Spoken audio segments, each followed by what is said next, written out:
que s'est-il passé à la fin de Stone Ocean? C'est une question que j'ai vu plusieurs d'entre vous se poser sur les réseaux sociaux puis que l'anime s'est terminé. La capacité de Made in Heaven a provoqué une sorte de redémarrage de l'univers. Ce faisant, tout ce qui s'est produit dans JoJo se reproduit. Les personnes mortes durant ce redémarrage sont réincarnées en tant que personnes complètement différentes. Nouvelles identités, souvenirs, vécus, et ainsi de suite. Leurs originaux sont donc bien morts.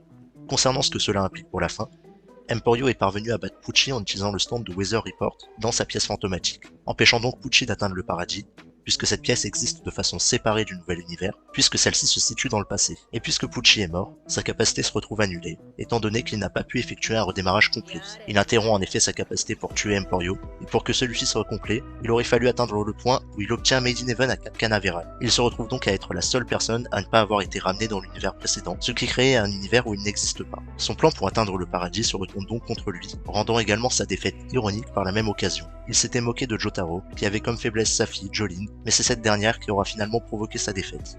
Le contre-coup de cette victoire, par contre, c'est que toute l'équipe sont des personnes radicalement différentes, qui ont un style de vie bien meilleur. Jotaro, sans la menace d'un héritier de Dio, a pu passer plus de temps avec Jolene, et donc être un meilleur père. Jolene n'a jamais été la cible d'un coup monté, et jetée en prison.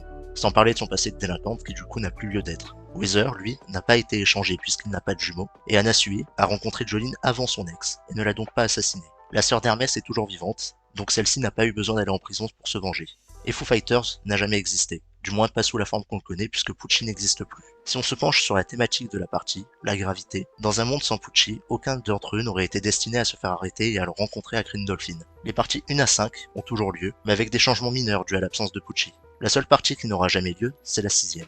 Et c'est pour ça qu'Emporio pleure à la fin. Il sait que ses amis sont morts, tous ceux qu'il a rencontrés et connus, avec qui il a partagé des moments forts qui n'existent plus. On peut lier ça au monologue de FF sur les souvenirs, et au fait que nous ne dépendons que d'eux. Sans eux, nous ne sommes plus la même personne. C'est ce qui nous forge, aussi bien notre vécu que notre caractère ou nos relations. Et même si tout le monde a une meilleure vie, rien ne sera plus pareil qu'avant. Puisqu'Emporio doit porter le poids de la perte de ses camarades. C'est le seul qui sait tout ce qu'il s'est passé, et ça a d'ailleurs une symbolique très forte avec son stand, Burning Down the House, qui lui permet de matérialiser des objets du passé, puisque ça symbolise que lui-même reste coincé dans ce même passé, condamné à voir les autres avancer. Tout ça est parfaitement bien représenté en Jolene, Irene, dans le nouvel univers. Ce n'est plus le Jolene, la symbolique du Jojo n'est plus, et elle n'a pas à mourir pour sauver Emporio. Elle peut mener la vie heureuse qu'elle souhaite, et a réussi à accomplir son but ultime qui était de se libérer de cet océan de pierre dont elle était prisonnière.